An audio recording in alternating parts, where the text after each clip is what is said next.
You're listening to the Naked Bible Podcast. To support this podcast, go to nakedbiblepodcast.com and click on the support link in the upper right-hand corner. If you're new to the podcast and Dr. Heiser's approach to the Bible, click on New Start Here at nakedbiblepodcast.com. Welcome to the Naked Bible Podcast, episode 120, Fern, Audrey, and Beth. I'm the layman, Trey Strickland, and he's the scholar, Dr. Michael Heiser. Hey, Mike, we got another special show this week. Yeah, we do. This will be a good one. I don't think we can oversell that point at all. I think listeners will be fascinated by what they hear today, get a little bit of an update from Fern and Audrey, and then get introduced to Beth and her story, which, again, I think listeners will just be really, riveted by some of the details there and really see what Fern and Audrey and Beth do in a different context. So why don't we just, get right into it? I mean, we do have with us, of course, with Trey, there is Fern. Fern is with us. Audrey is with us again, and Beth. And we'll get into Beth's story and who she is shortly. But before we do that, I wanted to give Fern and Audrey a chance to talk about what's been happening. Give us a little bit of an update as far as people who've been helped by the contributions to the GoFundMe campaign, and again, just some of the things that have resulted because of listener and donor generosity. So, Fern, why don't you just jump in here and give us an update? Yeah. Hi, Mike. Hi, Trey. It's good to be here with you guys again. And Audrey and I are overwhelmed by the contributions that have come in. We have done 45 hours of ministry to survivors with the funds that have come in. 24 hours of that was used for intensive time, where people came to us for days at a time, 3-4 days at a time. We've even spent a number of hours mentoring other prayer ministers, therapists, and pastors online. We've ministered to folks from London, New Zealand, Philippines, in the United States here, Ohio, Missouri, Texas, Alaska, California, and Colorado. Wow. So, yeah, we've been busy. Thank you for everyone's help. Yeah, that sounds like you've been busy. Mm-hmm. Boy, so what can you describe kind of the stage or stages where some of these people are at, beginning stages, how far along, and again, what kind of terminology would you use for where people are at? Just give us an idea. Typically, when we get an email from someone, we have the gamut from just, hey, I think this is me, or I think this is someone in my family, to crisis situations where people are trying to get free from actively being in a cult situation. And so it is the full gamut of just kind of thinking maybe I've had some trauma to, hey, I need help. Some of my loved ones are caught in a cult and we can't get to them. Mm-hmm. And typically we find that when we do get an email and we call them back and say, what can we do to help? What do you need? The Skype calls are good connection points. They get to meet me, they get to meet Audrey, and they can start the process of just understanding dissociation and trauma. The real work happens once they get here. So, and that is what is so costly, is to get here. So oftentimes they have the flight that they need. 4 days of ministry or so is thousands of dollars.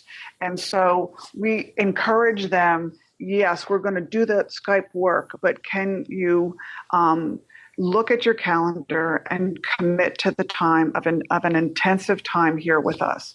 Right now we have someone from the Philippines that needs to get here and doesn't have the funds to get here. We have folks that have been here for intensives that need to come back before the end of the year, and they don't have the funds either to get back here again. So the need is ongoing, and it is a big need to get here for the intensives. Yeah, I should mention here too, the folks at allaboutgod.com are helping sort of raise awareness, not only just for what you do, but this ministry and the GoFundMe campaign. And we got recent statistics from that web page. It's a single web page. I wrote a lot of it with Fern and Audrey's help, and they had, I'm looking at it now here, almost 4,000 unique visitors since April to that page.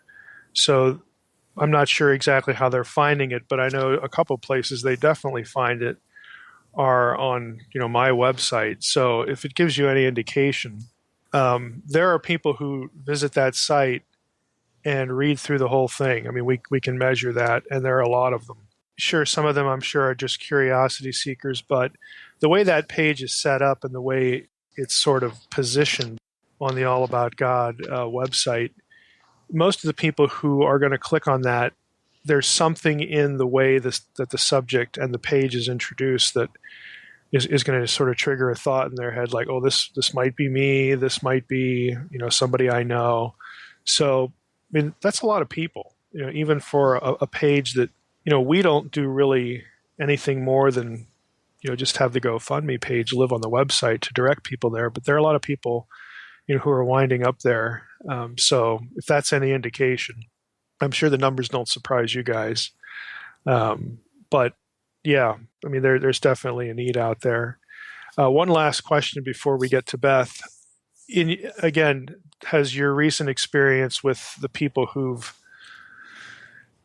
found you again in the wake of the GoFundMe campaign, is it consistent with your observations earlier? Most of these people are believers or in ministry. Is that true? Is that bearing out again?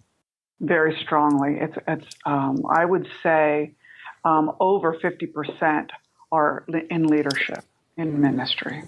Wow.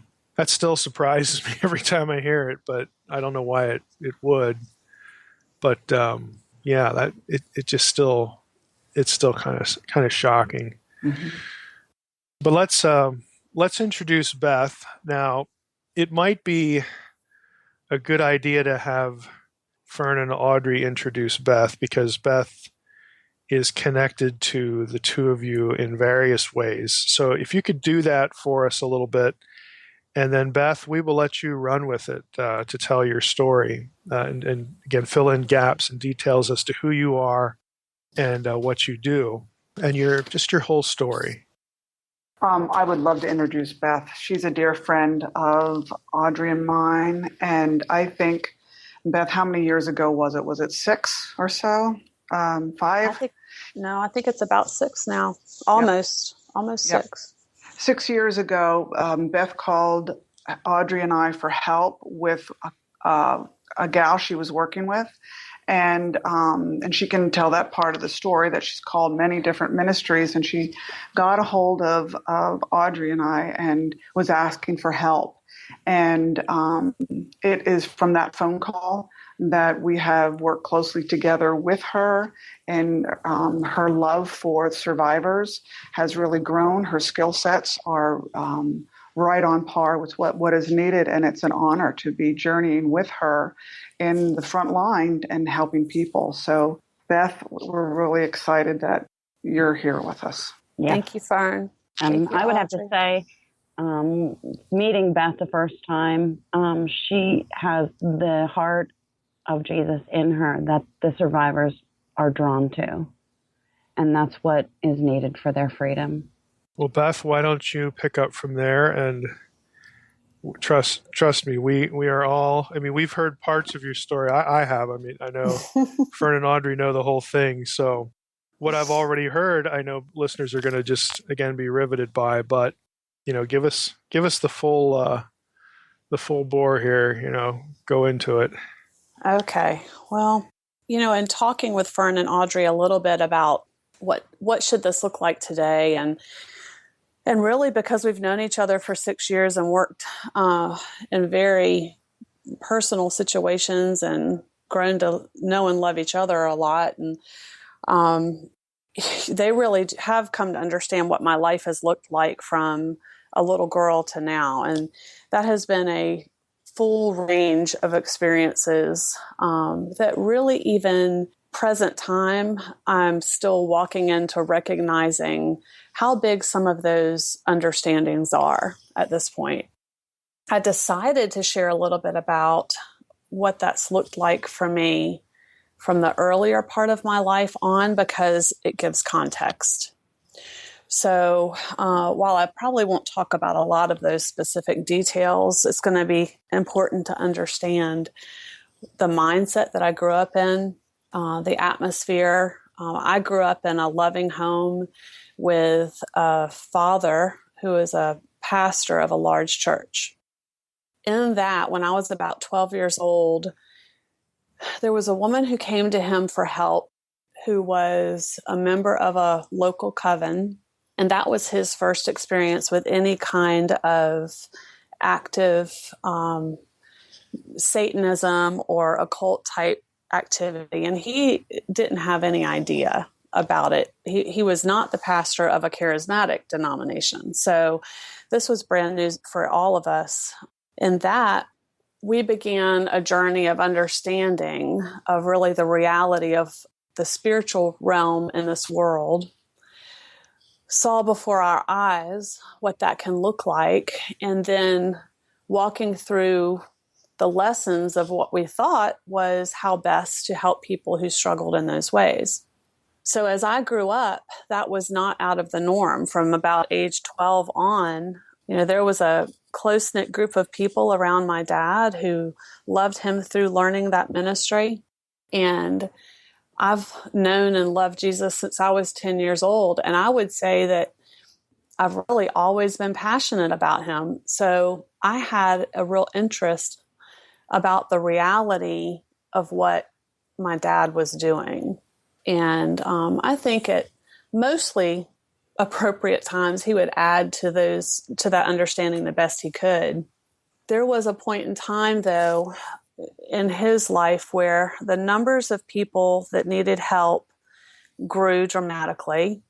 His, I don't really love the word popularity, but he was well known in the deliverance realm, I guess. And so he was featured on a number of networks, and he was sought out for help, and he would also get contacts from around the world sometimes. And at one point, he was approached for help, and that individual situation spurred a number of events over the next, it's probably been 17 or 18 years now, which included what I would categorize as signs and wonders, and just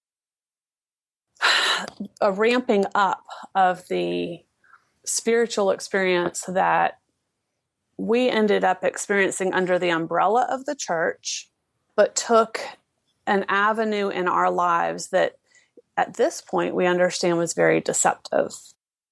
Now, I haven't come to understand what all of that meant for me, even though I had walked myself into truth. I didn't have really the understanding about what all of that meant for me until I met Fern and Audrey. So, let me break in one second here. Are you saying that something was happening to deceive you or your dad, or that you were engaged in something that you didn't know at the time was a deception or was being used in a negative way? The situation with my family and working with a small group of these people ended up being things like, we witnessed with our eyes superhuman strength, people, getting thrown off of chairs, Christians who would have physical presentations of being able to supposedly discern evil and the difference between evil and good by holding an object or by, speaking words that were coming from presumably angels or God himself or whatever that looked like in the situation. It was a very confusing time because we were seeing signs and wonders with our eyes and lots of prophecy, visions, dreams from a small group of people, including ourselves sometimes. And yet an end goal, well, for one, I'll just give one example, was to end up being my parents' divorce. Things got very muddled as far as what we were being called to do, asked to do. There was the work that Daddy was doing very specifically through a very small group of individuals who were coming for help.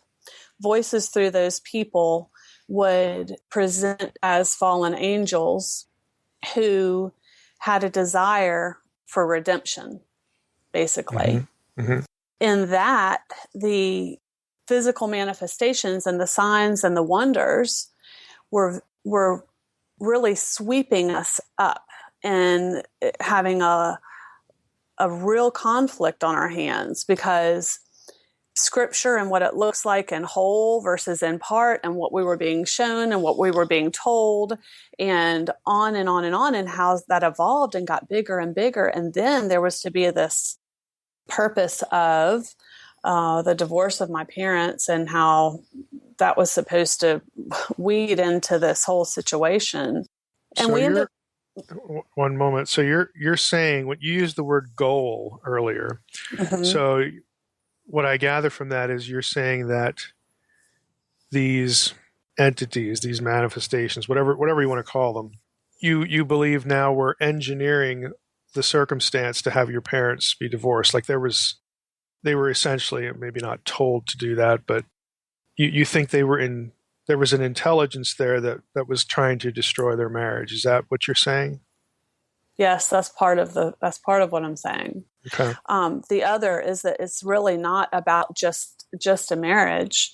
It's really about the total picture of, I'm talking, we are Jesus. We love Jesus and we're strong Christians and pastor of a large church. And the torment and the conflict that we went through, even in the decisions that they were making around this, to be coming from such a solid background and a solid mindset about what truth is, and to have the manifestation of these things happening in front of our eyes that over time managed to take us down a path that was very deceptive, is really important for us to understand. And that's actually the only reason why I choose to talk about this today. Because as much as the folks who are coming for help and for ministry with Fern and Audrey and with myself need to be able to tell the difference between truth and deception and what the present times are looking like, it is as equally as important for the church to have that awareness. And Beth, you're referring to like divine revelation that you were experiencing in your family and the church. Yeah.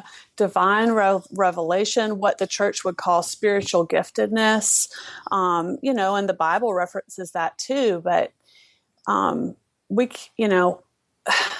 whatever our current focus is on how we believe the reality of the spiritual realm shows up today, and how the true Jesus lives out life in our daily lives and shows himself consistently. We've got to be able to intertwine the both in truth and stay in truth. Because in this country, we don't see a whole lot out in the open or out in our church services or whatever, as far as, wonders and healings and that kind of thing that some other countries are more acclimated to. And I think that in this country, we can really be caught unaware and get swept up in that. And we can understand, when we understand how deception is working, then we can have the tools and the capacity to realize, stand back and pull together with other people, like how we talk about things and how we want to understand, okay, are we staying in truth, and what are we seeing in this pattern, and is this something that stays within the character of God, and that kind of thing, then we're able to identify it and not get swept away with it. Because I really do believe, and I believe wholeheartedly from my personal experience and from the healing journey that my family is having to go through and choosing to go through at this point on the other side, that deception is being used in the world, whether it's in the church and the church thinks that they've got it all right and that they understand it all, or whether it's for the survivors who have basically been through hell on earth and they're going through what they're going through, trying to get free, or whether it's oblivion who, where there's really just living life and don't set up a camp on either side. So on the other side of all of that, when I started doing deliverance ministry myself, and again, actually, I was doing deliverance ministry out of a church that was also not a non-charismatic discipline. And at one point for a few years, I was doing deliverance ministry almost full time. So I have witnessed and been a part of hundreds of deliverances. And at this point, I guess that I started ministering in that way probably almost 10 years ago. And like you said, about 6 years ago, I was seeing so many people that I was starting to notice some patterns. And I had been working through on my own a little bit of something isn't right here, because people would come and they would come for deliverance, and almost all of them will have had some kind of traumatic experience, traumatic childhood, whatever their trauma is, taken them to a place where they believed that they were experiencing dark events. And that looked different depending on who it was. But for me to come from a background where I supposedly understood deliverance and what that was supposed to look like, and working with these people, I would get to the point where I was supposedly dealing with some of the last big guys like death or like Satan or whatever that was supposed to look like. And those people were not only being re-traumatized because of what was being done to them by whether it be the darkness or whether they had a protective nature about them that felt that they needed to protect because of a number of reasons, but they weren't getting well, not for what they were having to go through in what would be called a deliverance session. And they would be free a couple of hours, a couple of days, and they would be desperate to come back. And, I had really been talking to the Lord about that in my heart of hearts for probably over a year. But I knew that whatever was nagging me, and I guess, when he talks about our burden and our yoke and being easy and light, and I just there is no way that this can be what he's talking about. Something's not lining up. So you began to suspect that something. You began to suspect that something you were doing or you had been doing. You sort of. You're going through the steps of what you again thought were, was normal because you had, done this before and had success, but you began to suspect that there was just something disconnected there. Is that what I'm hearing? Yes, because you know what? I love people. I've always loved people. My parents, when I was a little girl, would tell me that there was something about how, I would be a little girl and I would know that some grown man was sad, and I would tell them, or I would point things out to them. They said I always just had this knack for that. And in fact, I had wanted to be a veterinarian. And one of my life-changing events was my mom and dad sitting me down and not changing my mind for me, but talking to me about my heart and my gifts for the Lord and people. And it was my decision to change my direction there. And even though in my heart of hearts, I was always wanting to do good and help and felt like, okay, there must be a reason why I've had some understanding about this and why our family's been through what we've been through and on and on. And however we do that in our brain and try to make sense of things.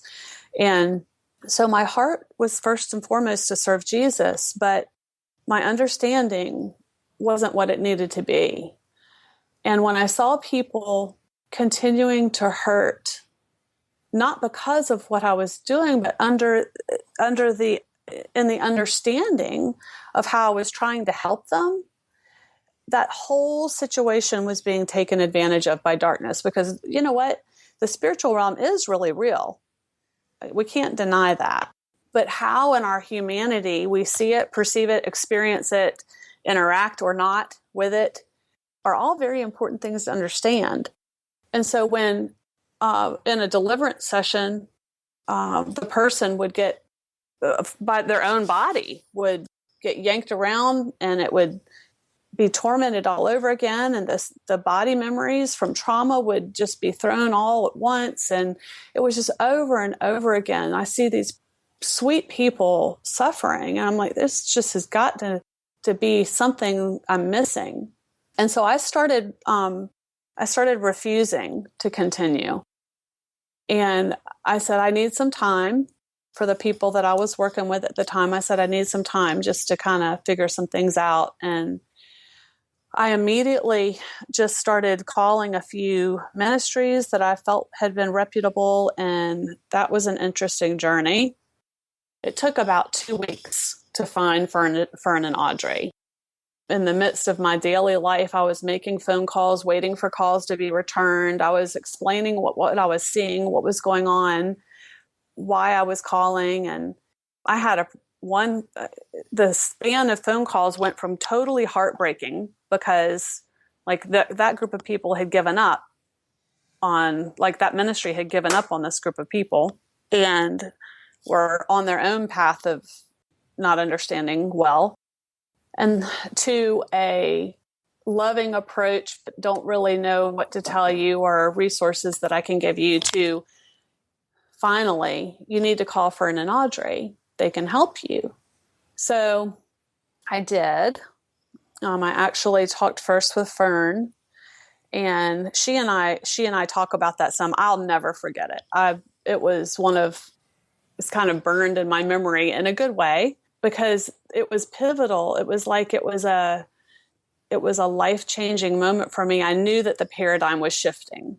Even in that conversation, I knew the paradigm was shifting. She was very blunt with me, and I appreciated it, actually. I loved her immediately because she cared. I could tell that she cared enough about people that at the place of understanding she was at, she could tell me, this is not what needs to be done to help them. And that just began a lot of phone calls back and forth so that I could begin the process of how do I do best what I would like to be able to do for these people who have been through so much. And so at this point, it's been 6 years of learning and training with Fern and Audrey and going up and back from where they are. And then in February, actually finally stepping out of the ministry place at the church that I was going to and opening my own office so that there could be a safe place for the people I see to come to and have my own space. And so that's where I'm at now. That's kind of my very brief timeline. Other than being stymied, in terms of success in helping people. So other than failure with whatever clients that you're thinking of when you relate that, that's enough to turn the lights on and say, well, something's not right here. But what was it, if you can just give us an idea of what are the sorts of things that, again, turn the lights on in your head in a different way, where you said you could sense, even in that conversation, the paradigm shifting. Okay. What are some points of the paradigm shift for you? In other words, describe that for our listeners. Okay, here's how I was thinking about helping people before. here's how I think about it now, and here are some of the 2 or 3 sort of shift points. What do you do differently now than you were doing earlier? Okay.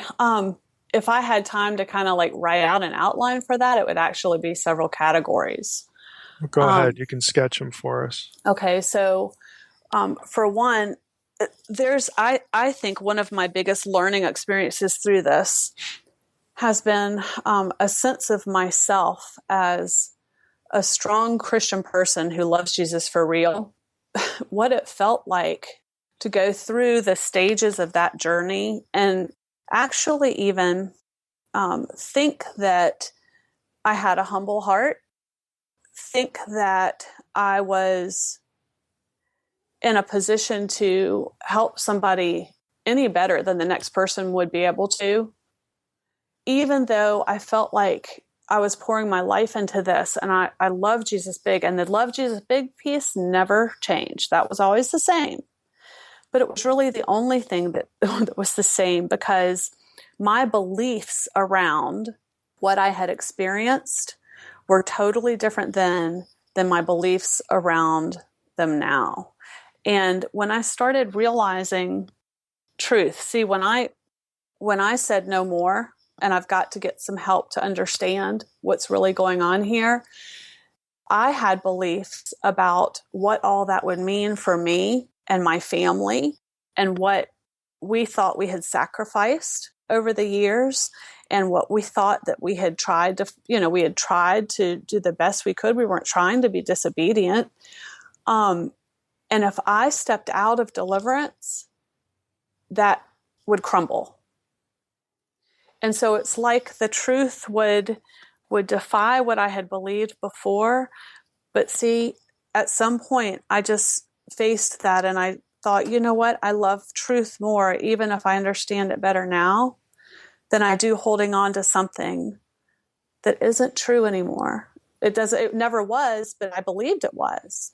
I want truth. I want to be in truth in the moment. And if I grow in truth, I grow in truth. And the good thing is that when we have a network like with Fern and Audrey, or other strong people with strong faith who really love Jesus, we're able to bounce off of each other. And then when we hit those milestones, we're able to say, okay, this is different now, but it's going to be okay, because we're going to work through it. We're going to understand it. Or like Mike, when, if we throw something out and say, how does this line up? Because that's what the real church does, is we hold each other to truth. And if we get to a point where we realize, hey, we were wrong, or nope, that's not the right thing, then we can say, okay, I got it wrong. How can I grow from that?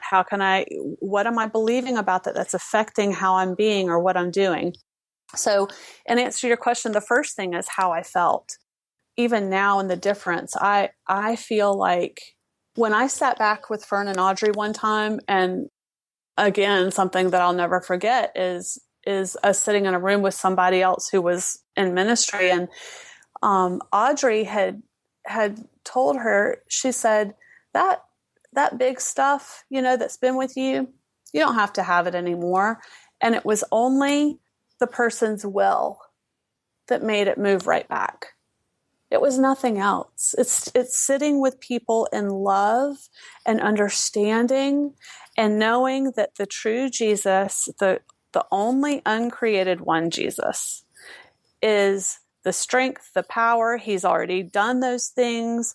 It's how do we align ourselves in love with him next to anybody in life, whether it's someone who's been through the scopes of things like a survivor has, or a friend, or a spouse, or somebody we don't like. That's the key. And so now it doesn't matter who I might be working with, or who I'm with, or if I'm, eating dinner with a friend. It can feel the same, because we can be aligned with what the real big love of Jesus is when he defines himself as that, and we grow into existing with him in that, even in our imperfection. Then he comes into that and he helps the person. Beth, would you be okay if I would just kind of unpack some of the things from my perspective when we had our first call? Yes. And one of the things that you had mentioned a little bit earlier in our talk today, it was that the place about the fallen angels and stuff, you had kind of mentioned that in the midst of all the supernatural stuff going on with your family. Mm-hmm. What I'd like to do is to kind of go revisit that and pull a thread of what we have all walked through in using divine counsel, understanding in this transition from deliverance to where you minister present day and where we minister. Would that be okay? Yes. So when Audrey and I connected with Beth, one of the things that we saw immediately was the bigness of her love for Jesus. And we had the opportunity of meeting her family and knowing her family. And this is a family that is rooted and grounded in good theology and understanding the love of Jesus. They get it. And what Beth had mentioned earlier was one of the deceptions as they moved into deliverance was the deception came against their gifting, this ability to love with innocence and their ability to love deeply, to serve Jesus no matter what. And in that attack of their that gifting was this taunting, or this mandate, if you will, from the angels being manifested, was that the fallen angels wanted to be redeemed. And what wonderful demonstration of God's love for them, this family, to be used to demonstrate God's love to the fallen angels and will have them walk into the redemption. And when Beth talks about the deception that entered, that's what is really highlighted. And so when she called us to start journeying with us about how to minister to survivors, folks who are not being helped in a deliverance model, being harmed, in fact, was her words, the very first conversation. She was recognizing already that something was different and something needed to change. And so it was not only in her journey into how she ministered and getting a paradigm shift out of deliverance, but with the divine counsel understanding, she knew what watchers and fallen angels kind of looked like and demonstrated, and saw the deception almost immediately of how her and her family was deceived. And she immediately began to quickly walk in that paradigm shift and say, I want to walk further into the love, rather, because she saw that the deliverance model that was offered to them, even under the guise of redeeming fallen angels, was the deception that she was under. So she could understand. Mm-hmm. Go ahead. I was going to say, so do you think that was a manipulative strategy to get them to doubt something about themselves or about the Lord, about what they believe, because they were going to fail there?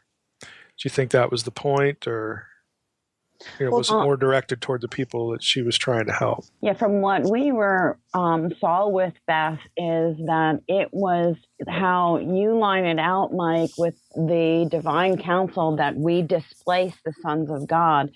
It was we're seeing it as the sons of God directly trying to take humans out because they don't know their position in the divine counsel.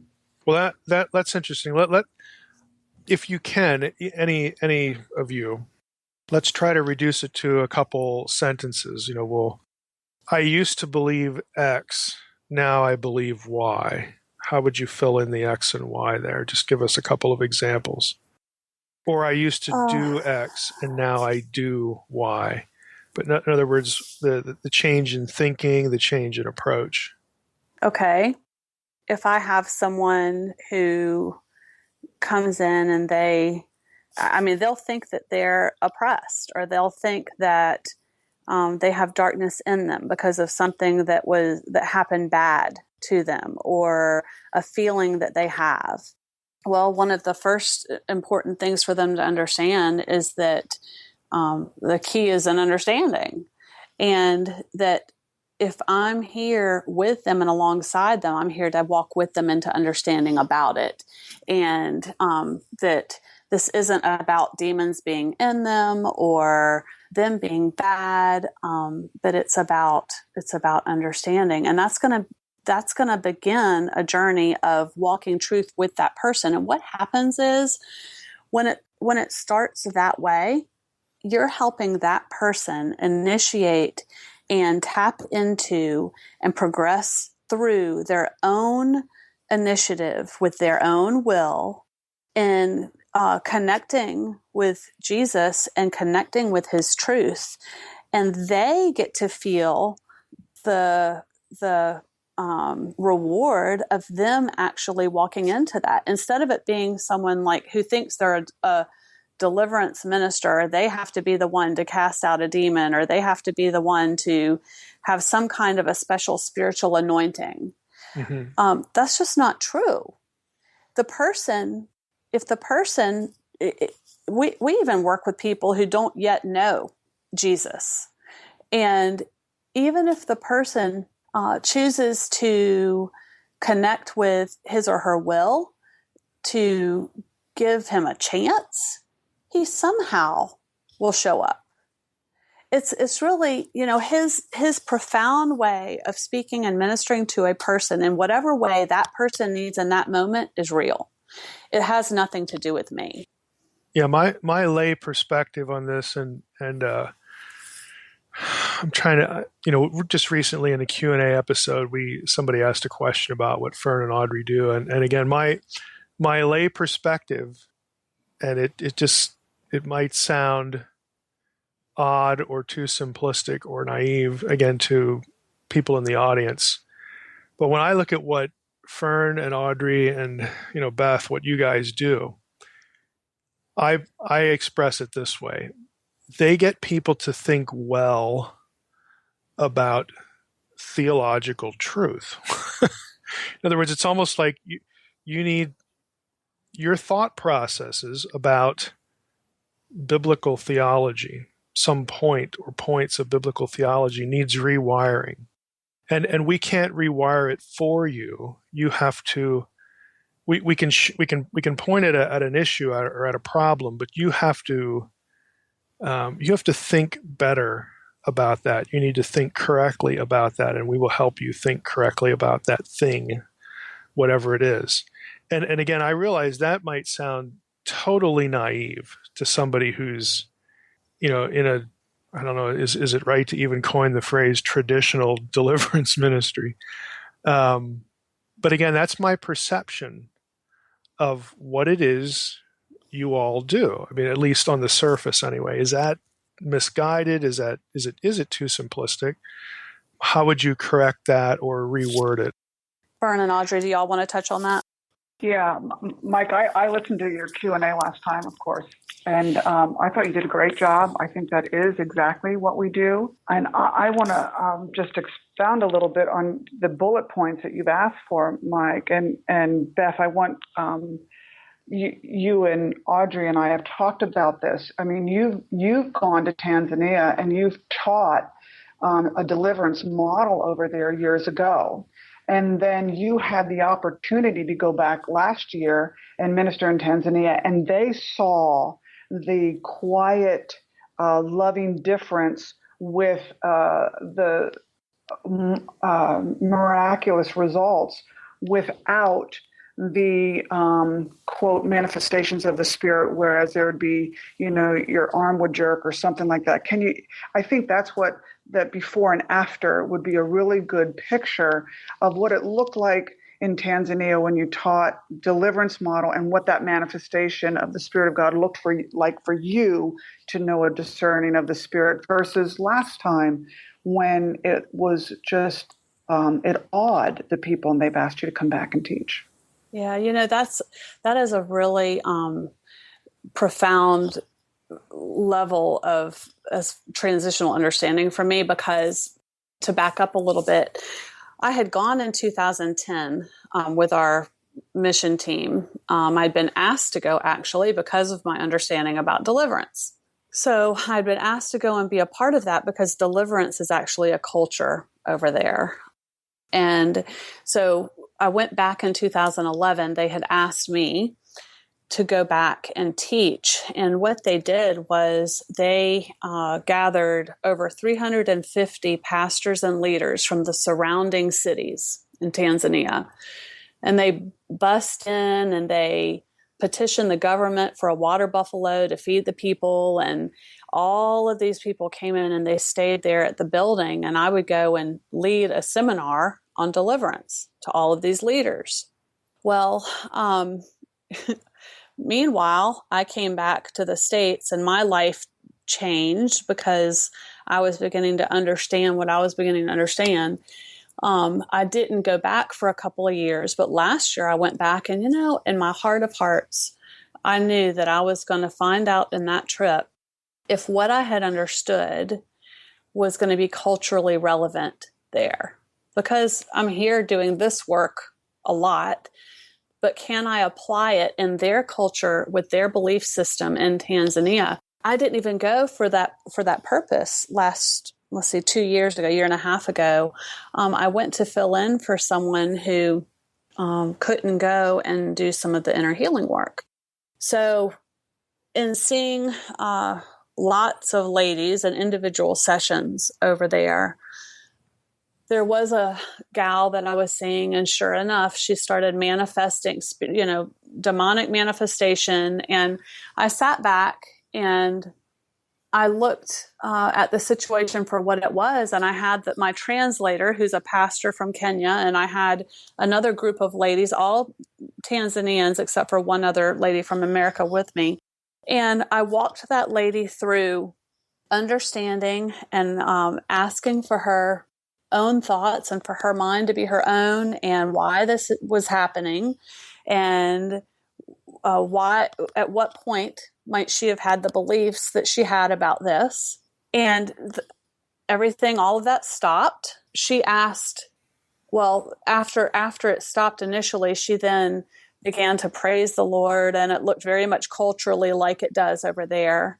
And I gave her some time, and then I tapped her on her back and I said, come, let's talk about this some more. And we talked about it, and she left with an understanding, and she left with an application, and she left with something to do to apply to, her children. And it wasn't until the last day in Tanzania where my translator friend, who was my translator during the time I was there, she was actually a pastor from Kenya, and she asked to sit next to me on the bus because it was the last ride. She said, I have to talk to you. And so she sat there, and I had not mentioned the incident. I had not talked about what had happened. I had not talked about that I had expected that to happen, and that the Lord had showed me what he had showed me by helping that to be completed while I was there. And she said, when I do deliverance, I stand over the person and I yell, and I say, get out, and I say what needs to happen. And she says, that woman, she was manifesting demons, and she was free, and you were holding her hand. Why? And I went through from start to finish why that looked the way it did. And since then, she stays in touch with me. She wants me to go. I am going back, but I'm not going back to Kenya. I'm going to Tanzania. And we're just now working on the group of people that I'll be working with and teaching over there. I'm going to go back, and I'm going to teach them the new way. And my hope is that the part of the beauty about our missions over there is that we really do focus on helping the pastors and the leaders and the leaders in the churches and in the communities take the understanding so that they can apply. We don't want to go over there and make a drop in the bucket and then leave. It's not about that. It's how can we share an understanding? And so I'm really excited about that. I feel like that's I told somebody the other day, I keep getting phone calls from people in the past that I've worked with or whatever, and they're asking me deliverance questions. I keep having to say, I don't do deliverance anymore, but this is what I do. And I see how he keeps just bringing them back to me and bringing them back to me. And, this is just one big area for me that I'm excited about to go and speak in truth and hopefully be a small part of giving some understanding that will make a huge difference in their life. Because really, it doesn't, whether it's one-on-one in an office doing deliverance or whether you're living out your life loving Jesus, but it's a culture of deliverance and darkness is showing up and presenting, and you've got the culture of witchcraft and all of that that's rooted there. My heart breaks for the group of people that's being directed by darkness in any way. Because there's nothing merciful about darkness. There's nothing good about, they're going to mix up lies with truth, so it's hard to tell up from down. And I have a real new passionate heart for people of the church, people who love Jesus, who we think and we believe we're doing the best we can. That's true. But we think and we believe that we're right at the place of ministry or service and how we're helping. Yet darkness is somehow involved. We can't trust that.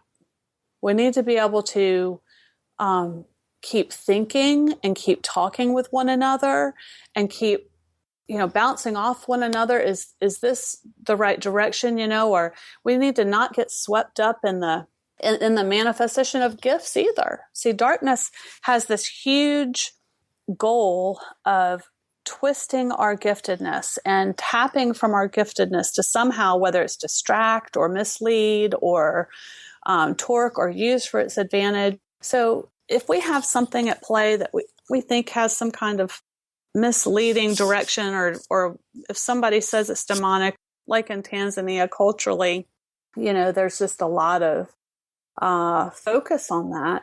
We need to understand, why are we focusing on that? How can we help the person in a place of healing? Because they're healing and their beliefs, the power is in the belief, and standing on truth and standing with them in love. Those are the components. What I hear again is the root of the problem in helping people is theological, or maybe an incorrect or unhelpful theological focus. So how would you finish this sentence? Again, this is directed at all three of you.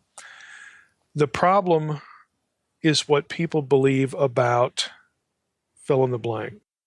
In other words, when it comes to helping people, and what, again, seems to be effective as opposed to self-defeating, or, again, just maybe misguided, whatever the term is.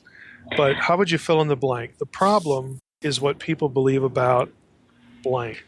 That they have to work out themselves out of captivity. They have to do something. They're not doing it right. That whatever it is that they're connected to or has them in captivity is their fault, and they did something wrong that's like that. And so that is dealt with by putting what else in the blank? What do they need to believe? That it was already done at the cross, and the captivity of the higher level is they want humanity to be deceived that they are held by them when they can't be held by anything, because it's already been done.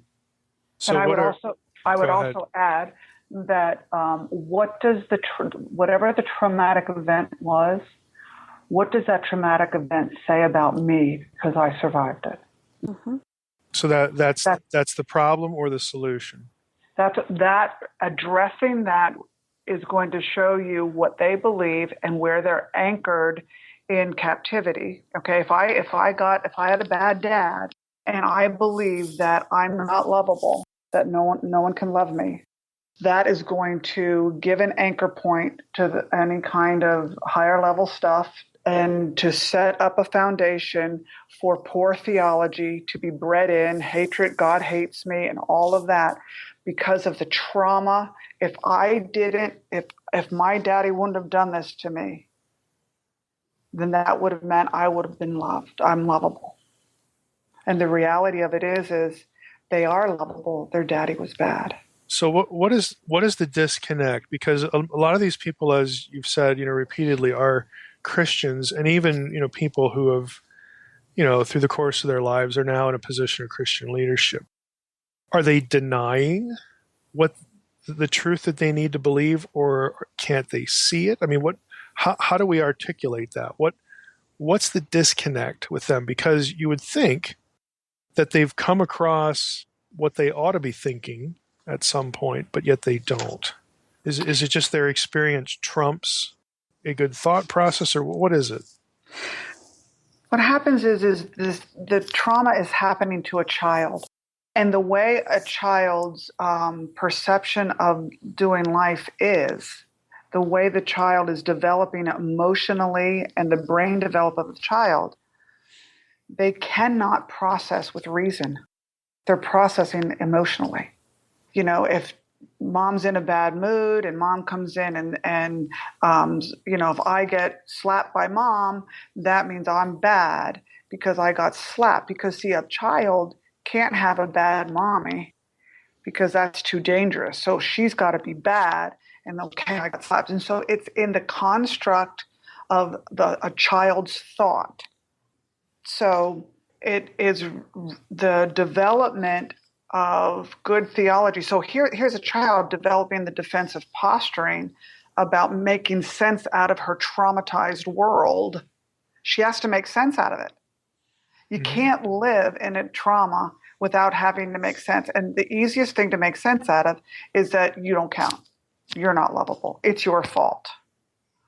And in purposeful perpetration, that's what they're gunning for, to take out the identity of that child.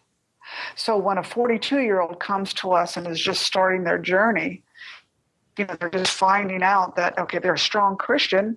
They came to know the Lord and they, believe in the scriptures, but they've got this child structure that knows and says something different. And it's the conflict inside that needs to be looked at. It's not as easy as saying, hey, have a new thought. There's trauma processes and processing emotions and understanding emotions and not being overwhelmed by emotional flooding. It's a journey to walk with the person as they learn how just to be human again.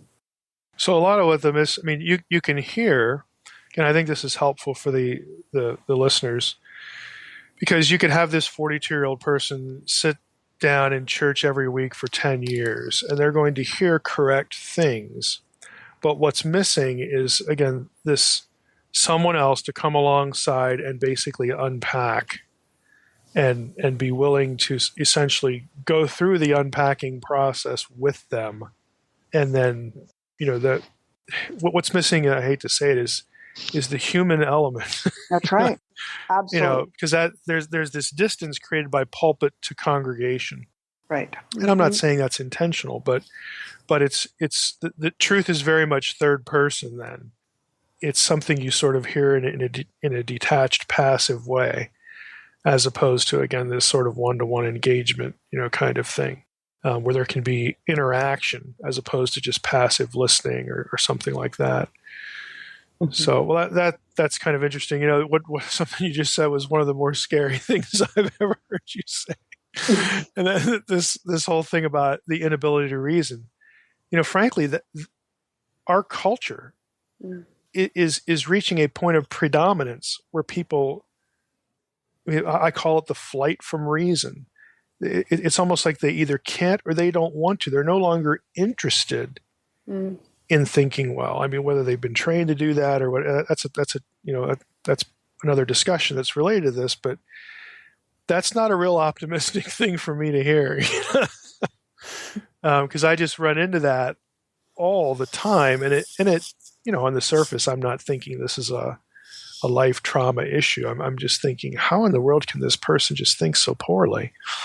Things like that. But yeah, I mean, that if you can't, again, think well about truth, and part of doing that is being able to evaluate in a coherent sort of way competing truth claims.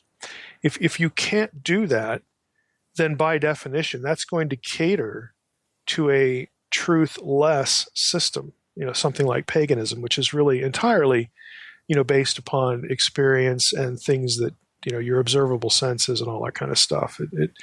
There's nothing, there's no evaluation to be made. It just is, and that, again, I just think our culture is sort of, swirling down the hole there, toward that. But again, that's a subject for another time, I guess.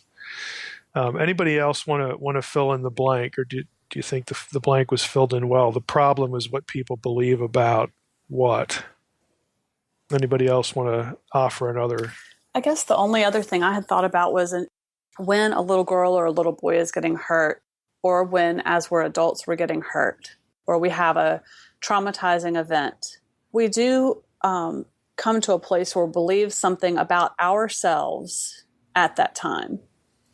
And it's really important for people to understand that when they hit a current event that feels hurtful or feels scary, or, takes us down a rabbit trail and it feels overwhelming, that there's going to be hurt and pain that comes from something very similar way back. Because the thoughts and the things that we may believe about ourselves from a child's perspective, or from a place of hopelessness or feeling worthlessness, or or whatever, are not, we are going to somewhere inside still believe those things into the future as we live out life, until we recognize that, hey, this feels really similar to me, and I want to understand what's true about it and how I was hurt by it, and what did I believe about myself then, but what do I believe now about myself? And that takes some help from people who understand that to get the hang of it. But then you understand, you know what, that's a pretty good lifestyle to live by. And then what we notice is we end up feeling more free and more healed, and our relationships with people are healthier, and it takes time and it takes hard work, but it's so well worth it.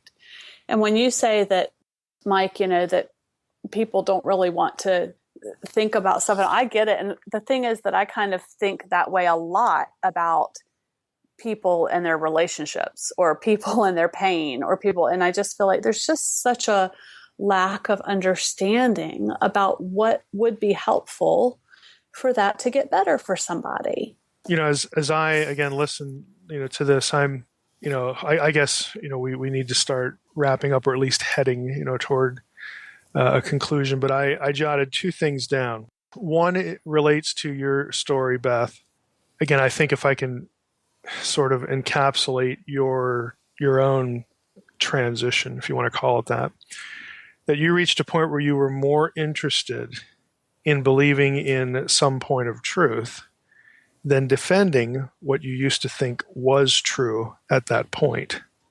Is that correct? Yes, and that included whatever cost that would mean. Right. You just had to come to grips with that and pass that Rubicon, cross that Rubicon, so to speak. But I'll tell you, I didn't do that by myself. And it took a year of knowing Fern and Audrey and getting a clue myself that they had a clue enough to help me with it. Mm-hmm. So, that speaks to even the folks we're working with. It takes some time to say, I want to say, I have kind of paved that road myself with Fern and Audrey, and what I shared and how they helped me with truth and understanding. And so that's another piece of it, that when people want to get their healing or feel free or more healthy in life, it's important to find someone that they trust and that they, work off of truth. Yeah, I mean that resonates with me because my context is totally different, but I had to make that same decision. I mean, that inkling had to germinate in my head, mm-hmm. and I had to just reach that point where, the way I've expressed it often in interviews is I had to decide I was going to value the text, this thing we call the Bible, more than what someone says about it. Mm-hmm. And I knew that was going to hurt. Because when you sort of realize it for what it is and what it means, it's like, yeah, that's going to hurt. That's going to be uncomfortable. Yeah. And you can sort of imagine the ways it's going to hurt. But, are you going to land there? Or are you going to land somewhere else? You just have to decide that.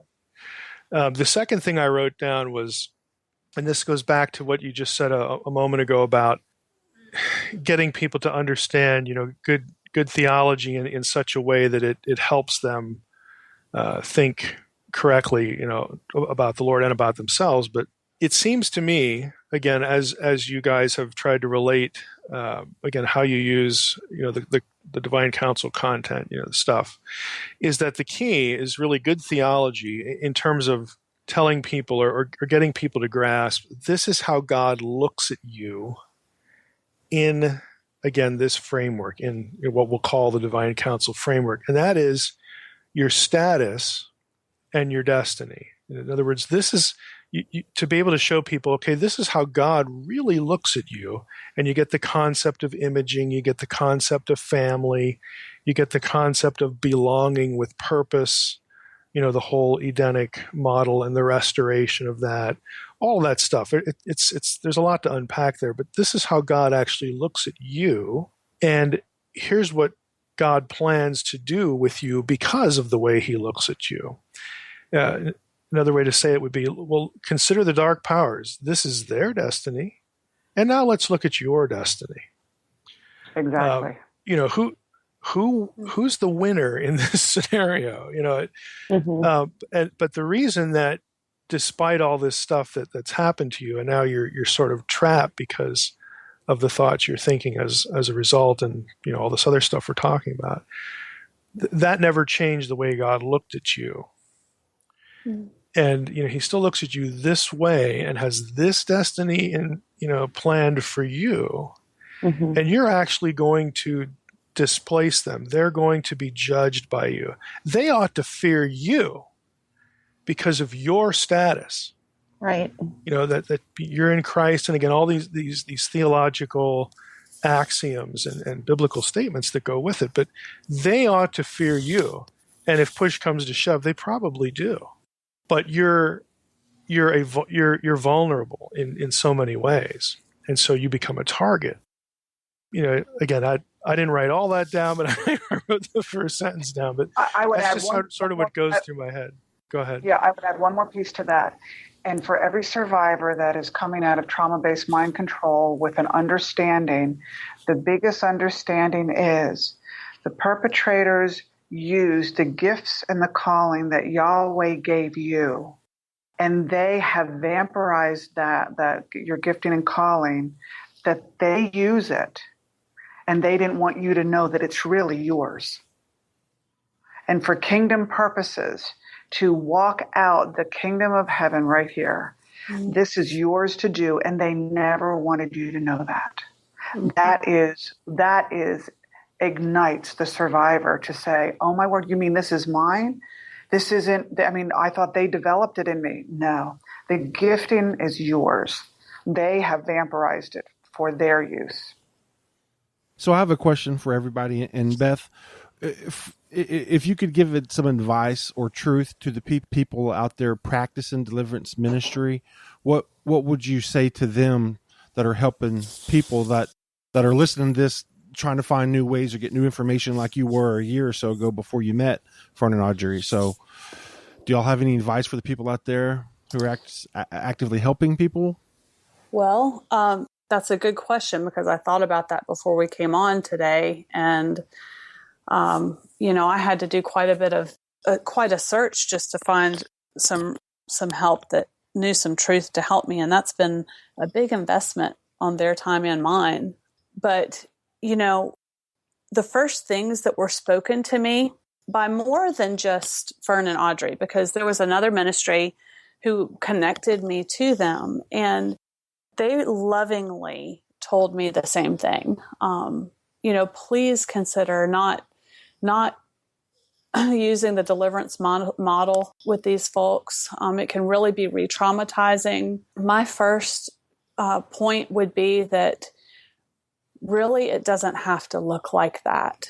And darkness wants to do anything to torment and mislead and make something worse or mock or make fun of. And this kind of work can be done without the spiritual aspect of that, twisting the body and tormenting the person and all of that. For the deliverance minister or the person who really is, I think, and I would hope in most cases, lovingly coming alongside people with very real spiritual issues, the first thing to realize is that it's not going to take you to help take care of that darkness. Jesus loves that person enough to help them with understanding so that the darkness will fall back. And one thing, just like Fern just referenced, the empowerment of the survivor when they understand that that's theirs to hold to. Well, when I sit with someone and they think that, they come in with a sense of shame because they think they have demons. And if I go in as a deliverance minister and I say, well, I'm the one who can help you with this, and it's really a feeling of like a position of dominance over that person. If the person that I'm working with happens to be a survivor, that feels very much like the perpetrators that they dealt with from the very beginning. And so we really need to realize that we're coming alongside a person in love. And one of the first things, another thing that I never forgot, Fern saying the first time I met her in person, and she looked at me and at everybody in the room and said, "You know what? We're on equal couches here." And I think that when we walk into a room with someone who's hurting and who needs help and they're scared and they didn't know where they could find help, the first thing you're there to do is to love them. And those are some of my first words too. Look, I'm here to be with you on your journey. I'm alongside you. I know you're going to have questions. I'll help you with some understanding about that. The first of all, to help them understand that they're loved and you're with them. And when you don't have the answers, you'll do your best to help find them. And on the ups and the downs, you're with them. But not to be there to cast out demons or I'll literally, if they persist, I'll say, I don't do that. And so it's hard on a short broadcast like this. We can't really go through all the steps of what it looks like to do it differently, completely, but it will be different to first understand that it's not necessary to get wonderful progress alongside somebody in love without doing deliverance, and that deliverance can be harmful and usually is in some way. And that you're dealing neck and neck with darkness, who by nature is deceiving. So why are we doing that? We need to ask ourselves that. The truth, and the person understanding their beliefs and asserting their will is enough in that situation for the darkness to fall back. And then it's our responsibility to not forget the importance of the healing journey on the other side of that for that person, because there will be very real pain and there will be very real experiences they went through alone and never thought they could get help with. So once that process of getting out from under darkness is done, we need to remember that that's not the end. It's just the beginning of a new phase of healing for that person. And Trey, I would just answer that question by saying one of the most exciting things for us was to be able to see the perspective from the divine counsel and to see the bigness of who Jesus is, to understand his sovereignty and providence, and to approach this with a worldview from that perspective rather than trying to figure out a demonic hierarchy and try to undo it from that place. So it was really easy. We just go to the one who's in charge of it all, and it's just simple. It's a different viewpoint. Yeah, and I would say in the deliverance model is the things that they're trying to cast out is really the parts of the people that are in torment. And so darkness will pull back, and they are harming humanity because of the trauma that the person has survived. Mm-hmm. And darkness will always pull back and let humanity take the barrage of deliverance being done to them. Mm-hmm. It's really interesting to hear all of that, but in particular the whole hierarchy thing. Again, since I'm not a practitioner, but I get asked questions about hierarchy a lot, and so that helps me understand why are people asking why is there such an interest in this? Well, if your model, either in whole or in part, needs to discern some sort of hierarchy so that you can do X, Y, or Z. Well, I understand now why you want to know. And it's kind of interesting, isn't it interesting in Scripture that we're told very little of that? Now, again, I'm going to be daring here and say that might suggest that the information isn't needed. In other words, if God wanted us to know that, there was some reason in the mind of God that, down the road, they're going to need to know this hierarchy with a high degree of specificity. So let's give that to them. And he would prompt a writer to include that. But he doesn't do that. So I'm bold enough to suggest that if it's not there, it's probably something that's not essential. Mike, that teaching that you gave us in 2010 about that information was key. And that's what really helped us, because we were, in fact, taught to that there was a hierarchy, and these are the ones mentioned, and it was absolutely work and labor intensive to learn different gospel. Yeah, that's interesting. Well, does anyone have anything to add? Anything you feel needs to be put into the conversation at this point? Again, I think for the sake of our listeners, I think the key points are about, again, emphasizing, what is my how committed to truth am I? And truth, again, for our purposes, really needs to be rooted in the text of Scripture, not an experience and not a tradition. That doesn't mean those other two things are always hopelessly wrong. Of course, they're not. That would be a tremendous overstatement. But when push comes to shove, where is our locus of authority? When it comes to these things, how are we trying to root what we think and what we do on the basis of what we think, into the text? So that, I think, is a real important element. And then again, just to see the value in the big picture. All of you have mentioned the big picture at some point, but just how God looks at us and how God looks at the world. What the end game is, what the game plan is, what the strategy is. Even we don't want to unpack different facets of that, but I think it's really hit home to me that how important it is to go from "Oh, God loves you," which is certainly true, to this is when God looks at you. Here are the thoughts that He thinks. And just to unpack that and see how it's sort of, where it's situated in the lay of the theological land, God's plan with greater totality seems to be real helpful. Mike, can I comment on that just real quick? Sure. I was actually sitting here just thinking about the aspect of Christians and how we, the churches, they'll give out spiritual gift assessments. You can test yourself. You can claim a gift. You can say, it's clearly in the Bible. Scripture talks about the giftedness of the church. But the thing is that what we forget is He really does say the greatest of these is love. And I never really understood that until I was walking in ministry this way. And forgot about this until just now, but my dad, even the summer after my freshman year in college, sat me down and told me about my gift of love and how that was so important in my life. And now to understand that really all of those gifts that I thought that I had or that I needed to have or that I prayed for, aren't even necessarily, he will bring what he needs in the moment that he needs, because the giftedness is actually the love, and that's what he is. So it's just existing in him. Whatever gift he is in the moment is what our anointing is, and it's him.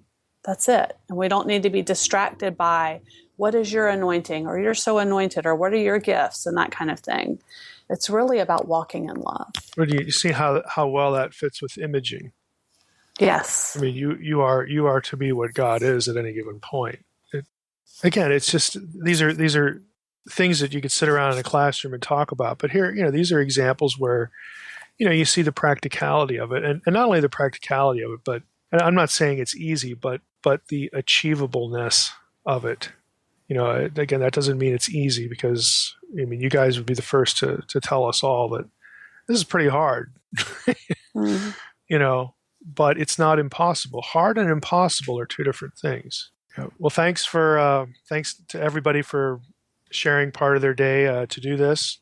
And I don't have to hope that it will be valuable to listeners. I'm sure there will be people out there who saw themselves somewhere in the conversation, and I know it will be valuable. If you're interested in the ministry that Fern and Audrey and, of course, Beth have, and again, we're trying to help there financially, you could look that up on my website. You could either search for Fern and Audrey in the search field, or go to the podcast episode that sort of started that all off, which was, I think, Trey, correct me if I'm wrong, number 68, correct? Correct. That's the episode. So you could go back and listen to that episode as well. But if you search for it on my website, you will find links to where we're taking tax-deductible donations for Fern and Audrey's clients. And also, again, Beth's as well. If we need to send money in that direction, we'll certainly do that. So just, again, if you saw yourself in here, you saw somebody else, and you want to find out more information, please, by all means, do those things. So thanks, everybody, for doing this again. You're Thanks, welcome, Mike Mike. and Trey. All right. Yeah. Well, I appreciate everything y'all are doing. So, thank y'all. Welcome. All right. You're It's been welcome. good. Thank you, guys. Yep. See you guys soon. Yep. All right.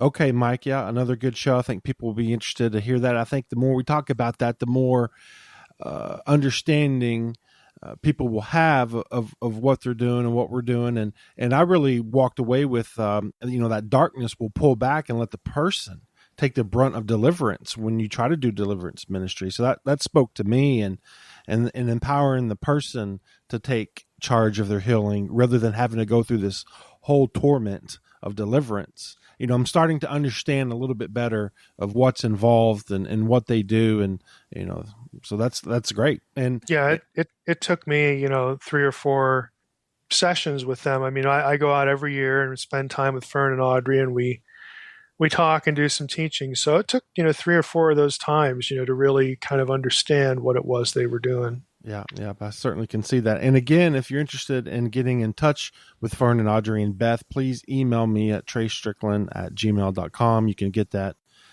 email on nakedbiblepodcast.com.